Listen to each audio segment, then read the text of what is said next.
Want to know how to make service-oriented architecture, or SOA, work within your enterprise? Want to run a successful service-oriented architecture project?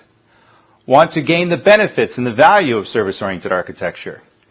In this presentation, we're going to tell you the secrets and how to make your service-oriented architecture more effective and how to make service-oriented architecture work for your enterprise.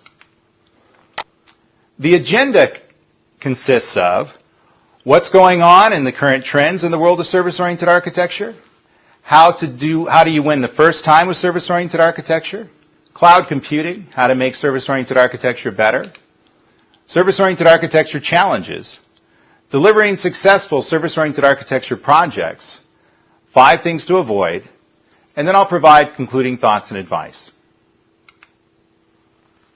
By watching this program, you will learn about how to be better prepared in approaching service-oriented architecture, including how you run a project, the process and the steps in moving from the beginning of the project to the end state, how to understand the return on objective, or ROI, and how to deliver the value that service-oriented architecture can bring to your enterprise.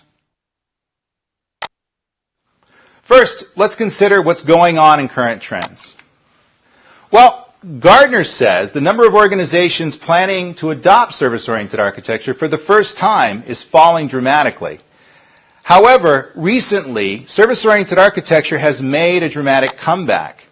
Evans data says 52% have had service-oriented architecture-based projects underway, and another 31% were planning to start SOA projects over the next 12 months. TechTarget says that in their survey, they found that in 2008, the number of organizations planning to adopt service-oriented architecture in the next 12 months fell to 25% from 53% in 2007, but also found that 53% already have service-oriented architecture up and running. So what does this mean? This means that service-oriented architecture as a complex architecture has actually gone through a resurgence. People finally understand the value of service-oriented architecture, figure out how to put it in context of their enterprise architecture and their enterprise problem domain, including enterprise IT, and are starting to move forward with their projects.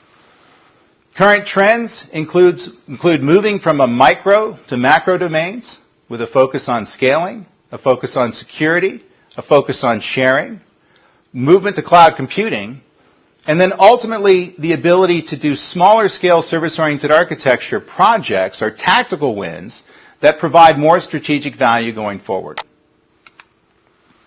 So the first trend, as we discussed, is moving from a micro domain to a macro domain. So service-oriented architecture is basically lots of little fiefdoms and lots of little problem domains that we're building within the enterprise. We're doing this by solving lots of smaller problems to provide larger strategic value.